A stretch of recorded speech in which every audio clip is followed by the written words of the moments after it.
as we're trying to develop a program that is, sufficient and working and communicating with each other, one of the ways that we're looking at doing that, and the purpose of these videos that we're doing over the next few weeks is talking about leading into this concept of conference disaster teams. In the Central State Synod, between from the western portion of Kansas all the way to St. Louis, we have five different conferences that our churches fall into, and so the vision and structure that we're looking at would be looking at trying to establish conference disaster teams within each of those conferences that would enable conferences to and their congregations and people within those conferences to have a way to buy into disaster work in a way that's meaningful to their conference. And so I was, with that kind of very rough concept being laid out, what are your thoughts of the benefits or the positives to that? And is that happening anywhere else in the country? Yeah, sure. So I think I'll start a little bit with, some of my experience and kind of how I wound up where I am today. And a lot of it I would attribute to the work that I've done in the mission field. A lot, my family mission work and faith was a strong part of my upbringing, as well as doing that work together as a family and community in the community. We've been on numerous mission trips, both local and international. Actually, the first exposure really I had to disaster response work was I grew up in Western Kentucky, and the '93 flood. We went over to Missouri and were filled sandbags when I was 11, I guess, at that point. So, that was the first experience that I had. And then after Hurricane Ivan in 2005, I organized a chainsaw team to go down and cut trees down in Mobile, Alabama.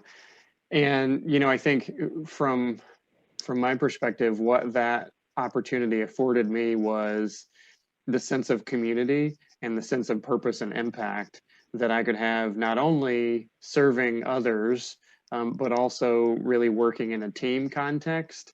And, so then that was the hook really that got me. And so in April of 2000, Ivan was in 2004. Then so in 2005 was Katrina. And so April of 2005, so before Katrina happened, I moved down to Mobile after a couple other trips that we took. And then the rest, as they say, is kind of history from there. And I've been doing, felt kind of a call into this work, not necessarily understanding what that even means, and surely not realizing 15 years later I would still be in this work.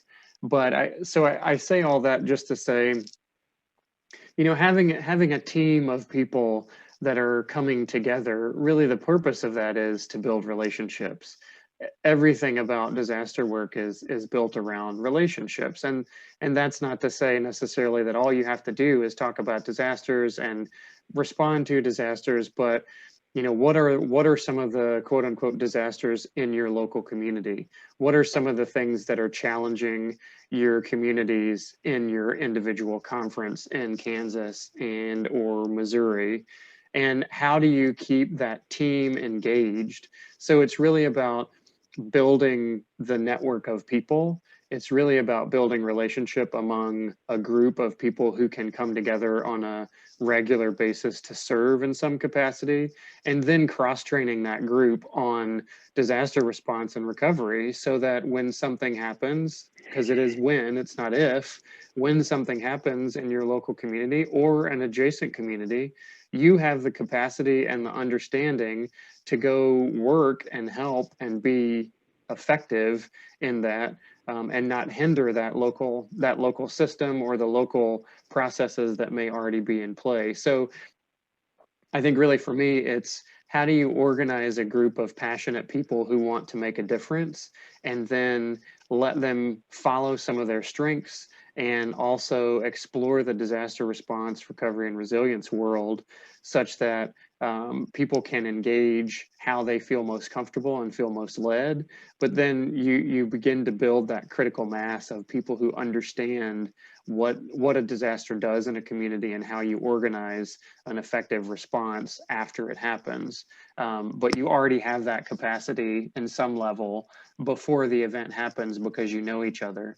You've been working together, you've been serving together. So I think, you know, historically, this has been an approach that has worked across the country. I think the challenge always is sustainability, and how do you sustain that, and really helping people get really excited about not only, you know, serving their community after a disaster, but being in service to one another and to each other on an ongoing basis, whether that be through, you know, the local food ministry, whether that be through after school programming, English as a second language courses, visits to homebound members in your church, etc. So I think, to me, disaster response is that cross-cutting issue that we can really work on together, and then continue to hopefully build some capacity across communities as we go. Yeah, that's great. John, as hopefully people are watching this video and they're getting interest, you know, kind of piquing them, what kind of advice would you give to either an individual or a congregation that is interested in getting their feet wet with disaster work, interested in this concept of conference disaster teams, or participating in work within the Synod or outside of the Synod? What would be one bit of advice that you would give to those folks? I would say my main advice would be to stay curious with that. Understand, you know, what does a disaster mean to you? What do you vision? How would you define a disaster? Think about that. You know, call Ben.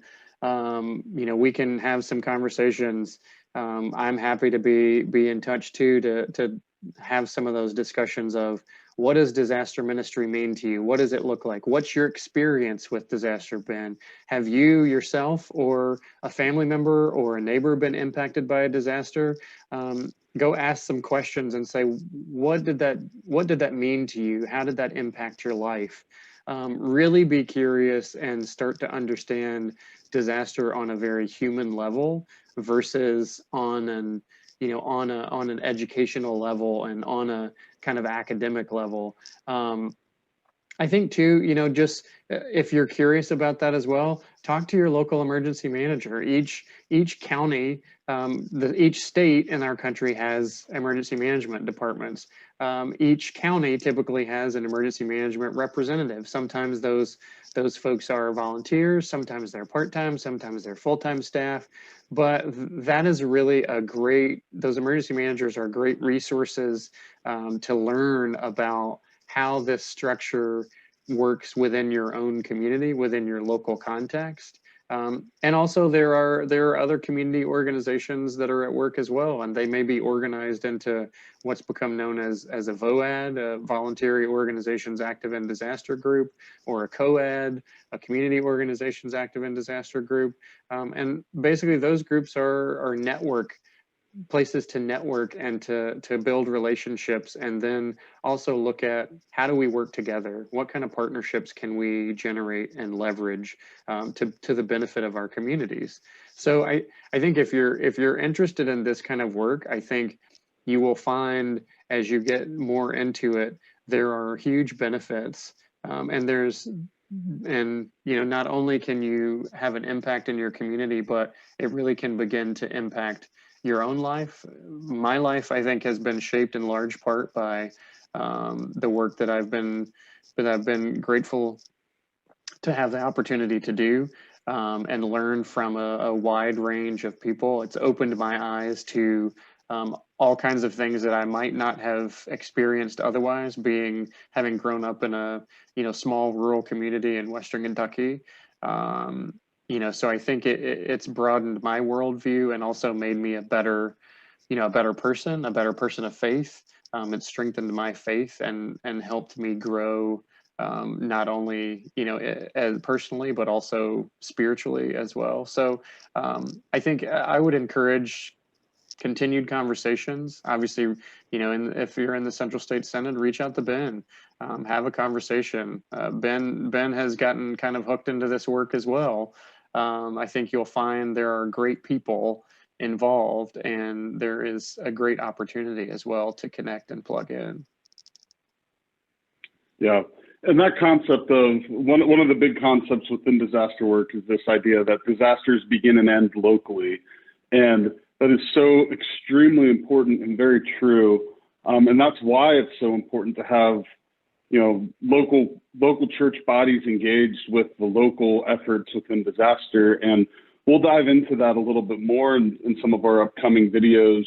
But that's part of my job, is to help you connect into that local scene, help get you an introduction to that emergency manager if you don't have that, or understand what areas of Missouri or Kansas have active coads, like John suggested, and those kind of things. So like I said, we'll go a little bit more in depth into that later.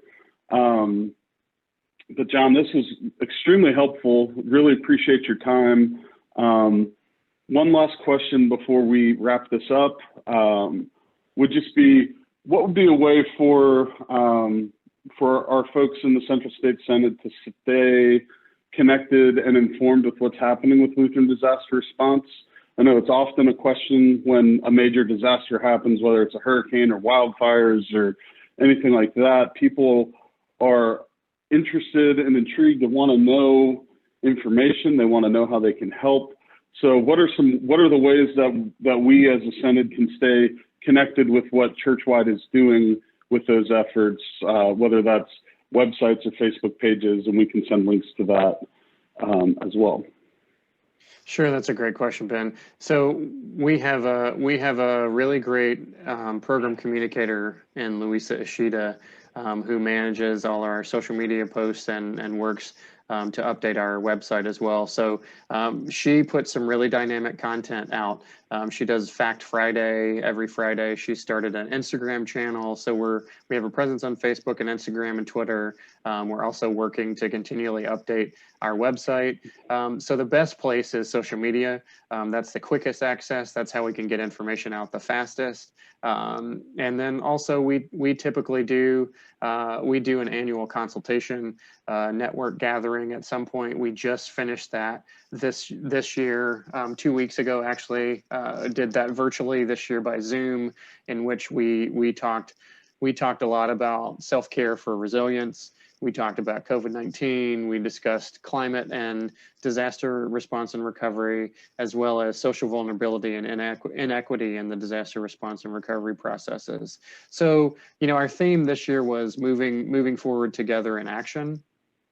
And so you'll see one of the things that we're looking at as follow-up to our consultation is some additional web content, whether it be workshops, whether it be interviews, videos that we can share to hopefully engage and create some interest throughout the country. But really more importantly, Ben, I think one thing that I would say is we want to hear from you.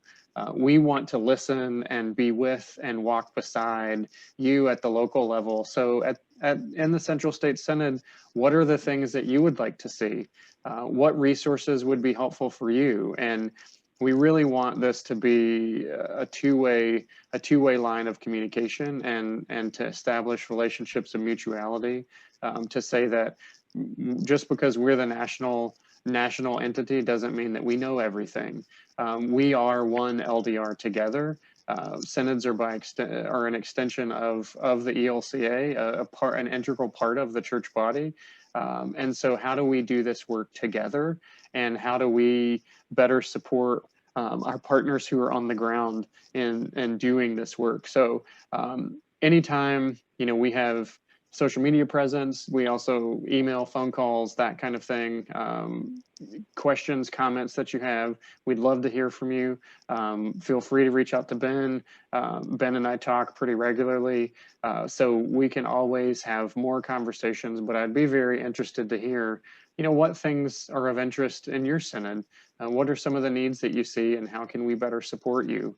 And how do we empower you to do the great work that you're already doing and to continue that important ministry together? So I'll look forward to hearing from all of you, and I'm excited to have had the opportunity to talk with you today, Ben. Well, thank you so much, John. And if this conversation is piquing your interest, we'll have a link to the website that will have a form where you can enter information and get connected into what we're trying to do. So thank you again, John, and we will talk to you all next week. Thanks all.